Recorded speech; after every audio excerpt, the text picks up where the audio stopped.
जगन्नाथ यानी कि Lord of universe, जिसे ब्रह्मांड का रचयिता कहा जाता है, इंडिया के उड़ीसा राज्य के पुरी शहर में चमत्कार की एक ऐसी कहानी है जिसे सुनकर सबके होश उड़ जाते हैं। साइंस, ज्योग्राफी, फिजिक्स, केमिस्ट्री और दुनिया के सारे बिलीव्स यहाँ सब फेल हो जाते हैं। हिंदू मान्यता में 4 धाम होते हैं और ये कहानी है जगन्नाथ पुरी धाम की, जहाँ पर आज भी श्री कृष्ण भगवान का वास्तविक दिल धड़कता है। इस मंदिर के ऐसे कुछ रहस्य हैं जिनके बारे में सुनकर बड़े बड़े वैज्ञानिकों की भी नींद उड़ जाती है। नमस्कार मेरे प्यारे दोस्तों, मेरा नाम है सोनिया और सकल ज्ञान परिवार में आपका फिर से एक बार स्वागत है। दोस्तों, वेस्टर्न कल्चर फॉलो करते करते हम ऐसे मोड़ पे आ चुके हैं जहां भगवान के होने ना होने पे सवाल उठने लगे हैं। पर यही सवाल हम आपको इस वीडियो के बाद पूछेंगे, तो आइए देखते हैं। हर मंदिर में जहां मूर्तियां मेटल या स्टोन से बनती है, वहीं जगन्नाथ मंदिर में भगवान की मूर्तियां लकड़ी से बनी हुई है। दोस्तों, ऐसा क्यों है, आइए बताती हूँ।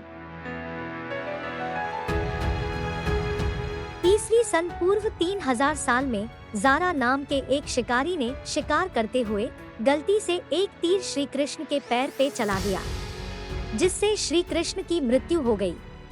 फिर पांडवों ने श्री कृष्ण का पूरे रीति रिवाजों के साथ देह संस्कार किया, पर जब उनकी चिता शांत हुई तो पांडवों ने देखा कि एक चमकने वाली मेटल की चीज अभी तक जली नहीं थी।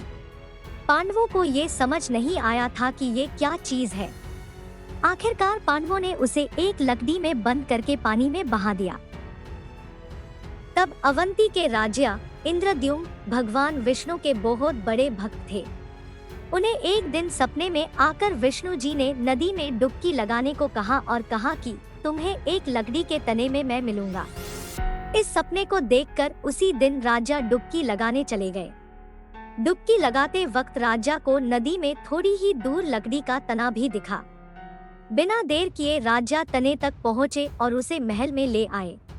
फिर राजा ने बहुत नामी काश्तकारों को बुलाया, पर उनमें से कोई भी लकड़ी से मूर्ति बनाने को तैयार नहीं था। कई दिन बीत जाने के बाद एक काश्तकार महल में आया और उसने राजा से कहा, ये मूर्ति मैं बनाऊंगा, पर मेरी एक शर्त है। राजा ने जल्दी से उस काश्तकार की शर्त पूछी, क्योंकि राजा काश्तकार की किसी भी शर्त को मानने को तैयार थे। तो काश्तकार ने कहा कि ये मूर्ति बनाने के लिए मुझे पूरे 21 दिन का समय चाहिए और मैं चाहता हूँ कि 21 दिन से पहले ना तो कोई मुझसे बात करे, ना मिले, ना किसी काम में दखल दे। राजा ने खुशी खुशी ये शर्त मान ली और मूर्ति बनाने का काम शुरू हुआ। रोज मूर्ति बनने की आवाजें भी आती थी, पर धीरे धीरे वो आवाजें बंद हो गई। अवंती के रानी को लगा शायद भूख प्यास से काश्तकार मर चुका है, इसीलिए उन्होंने जहां मूर्ति का काम चल रहा था उस कमरे के दरवाजे को खोलने की जिद की और राजा को उनकी बात माननी पड़ी। जैसे ही द्वार खुला तो उन्होंने ये देखा कि वहां कोई काश्तकार था ही नहीं। वहां सिर्फ और सिर्फ 3 मूर्तियां थी, भगवान जगन्नाथ, उनके भाई बलराम और उनकी बहन सुभद्रा। और उसी जगन्नाथ की मूर्ति में मेटल वाली चीज भी रखी थी, जो कि और कुछ नहीं, भगवान श्री कृष्ण का धड़कता हुआ दिल था। ये कोई नॉर्मल ह्यूमन हार्ट नहीं है, ये एशियंट एडवांस टेक्नोलॉजी का क्लियर सबूत है। ये हार्ट एनर्जी ट्रांसमिट करता है और ये हम सब ने ये तो पढ़ा ही है। Stones and metals are good conductor of electricity and wood is bad conductor of electricity, यानी कि धातु और पत्थरों से इलेक्ट्रिसिटी अच्छी बहती है, मगर लकड़ी इसके विपरीत इलेक्ट्रिक पावर को बहने से रोकती है। इसीलिए जगन्नाथ मंदिर की मूर्तियां लकड़ी की बनी हुई है। यही नहीं, हर 12 साल में एक बार भगवान की नई मूर्ति स्थापित की जाती है और भगवान के दिल को उस मूर्ति में शिफ्ट किया जाता है। ये इसलिए किया जाता है, कुछ समय बाद लकड़ी एनर्जी सोर्स रोककर खराब होने लगती है, इसीलिए इसे बदलने की जरूरत होती है। पर इसे बदलने का प्रोसेस भी इसी तरह इंटरेस्टिंग है। हर 12 साल में एक दिन ऐसा होता है जिस दिन मंदिर में किसी को एंट्री नहीं मिलती। पूरी शहर की बिजली काट दी जाती है।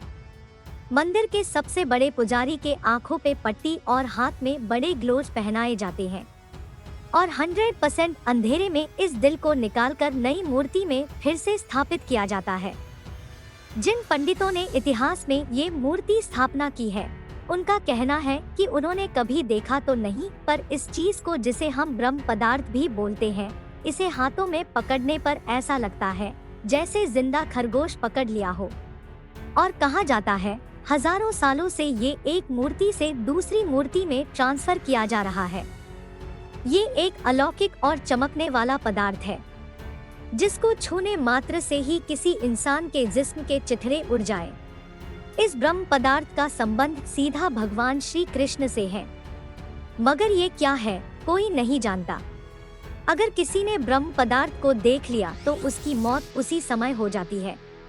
इसीलिए बिना आंखों पे पट्टी बंधे ये स्थापना करने की परमिशन किसी को भी नहीं है। जगन्नाथ मंदिर के ऊपर लगाया हुआ झंडा उल्टी दिशा में उड़ता है। क्यों और कैसे आज तक कोई समझ नहीं पाया। ये झंडा 214 फीट ऊंचे शिखर पर चढ़कर मंदिर के पांडु रोज के रोज बदलते हैं, क्योंकि कहा जाता है कि अगर एक दिन भी झंडा नहीं बदला गया तो मंदिर 18 साल के लिए बंद हो जाएगा। भगवान जगन्नाथ मंदिर के सिंहद्वार से पहला कदम मंदिर के अंदर रखते ही समुद्र की लहरों की आवाज अंदर बिल्कुल सुनाई नहीं देती। जबकि आश्चर्य में डाल देने वाली बात यह है कि जैसे ही आप मंदिर से एक कदम बाहर रखेंगे तो वैसे ही समुद्र की आवाज सुनाई देना शुरू होंगी। आपने ज्यादातर मंदिरों के शिखर पर पक्षी बैठते उड़ते देखे होंगे, लेकिन जगन्नाथ मंदिर के ऊपर से कोई पक्षी नहीं गुजरता। दोस्तों, ये बेजुबान पक्षी भी कुछ अलग एनर्जी महसूस करते होंगे, तभी तो मंदिर के ऊपर कोई पक्षी नहीं बैठता। इसी तरह भगवान श्री कृष्ण के सुदर्शन चक्र का प्रतीक जगन्नाथ मंदिर के शिखर पर भी एक सुदर्शन चक्र स्थित है, जो हर दिशा से देखने पर आपको आपकी तरफ ही दिखता है। भगवान जगन्नाथ मंदिर की रसोई में प्रसाद पकाने के लिए मिट्टी के 7 बर्तन एक दूसरे के ऊपर रखे जाते हैं, जिसे लकड़ी की आग से ही पकाया जाता है। इस दौरान सबसे ऊपर रखे बर्तन का पकवान पहले पकता है। भगवान जगन्नाथ मंदिर में हर दिन बनने वाला प्रसाद भक्तों के लिए कभी कम नहीं पड़ता। लेकिन हैरान करने वाली बात यह है कि जैसे ही मंदिर के द्वार बंद होते हैं, वैसे ही प्रसाद भी खत्म हो जाता है। जगन्नाथ, जिनके नाम का मतलब ही जगत के नाथ है, इनके मंदिर में लाखों श्रद्धालु अपनी आस्था और भक्ति की वजह से दर्शन के लिए आते हैं। पर इस मंदिर में सिर्फ हिंदुओं को दर्शन करने की अनुमति है। किसी भी और धर्म के इंसान को दर्शन बाहर से ही करवाए जाते हैं और दर्शन करवा के भेज दिया जाता है। जैसे कि हमारी ex prime minister Indira Gandhi ji, वो भी जगन्नाथ पुरी दर्शन करने के लिए गई थी, क्योंकि वो पारसी है, हिंदू नहीं, और उन्हें उनका नेम फिरोज गांधी से मिला है। इसीलिए इंदिरा गांधी को भी दर्शन करने की अनुमति नहीं दी गई। सिर्फ ये ही नहीं, 2005 में थाईलैंड की प्रिंसेस मारा चक्री शिरिडॉन को भी जगन्नाथ पुरी टेम्पल में एंट्री नहीं दी गई थी, क्योंकि यहाँ फॉरेनर्स अलाउड नहीं है। उनके लिए अलग से अरेंजमेंट की गई थी और दर्शन बाहर से ही करवाए गए। 12वीं सदी में बने इस मंदिर को स्विट्जरलैंड की एक महिला ने 1,78,00,000 का चढ़ावा भी चढ़ाया। ये मंदिर में चढ़ाया गया बड़े चढ़ावे में से एक है, पर फिर भी क्योंकि वो हिंदू नहीं है, दर्शन उन्हें भी बाहर से ही करने पड़े। हर साल पुरी में जगन्नाथ जी की रथ यात्रा भी निकलती है। ये 9 दिन का त्योहार होता है, जिसमें भगवान श्री जगन्नाथ, देवी सुभद्रा और भाई बलराम को गर्भगृह से निकालकर रथ पर बिठाकर यात्रा करवाई जाती है। माना जाता है कि ये यात्रा इसलिए निकलती है, भगवान इन 9 दिनों में प्रजा में समाहित होते हैं और उनके सुख दुख खुद जानते हैं। और इस यात्रा में लाखों करोड़ों की भीड़ हर साल इस यात्रा का हिस्सा बनती है। तो मेरे प्यारे दोस्तों, आशा करती हूँ ये वीडियो आपको अच्छा लगा होगा। दोस्तों, जगन्नाथपुरी धाम को एक बार जरूर जाकर आइएगा। यहाँ श्री कृष्ण की लीला कहीं ना कहीं आपको जरूर महसूस हो जाएगी। ऐसे ही रहस्यमय जानकारियों के लिए सकल ज्ञान परिवार से जुड़े रहिए। वीडियो लास्ट तक देखने के लिए आपका बहुत बहुत धन्यवाद। जय श्री कृष्ण।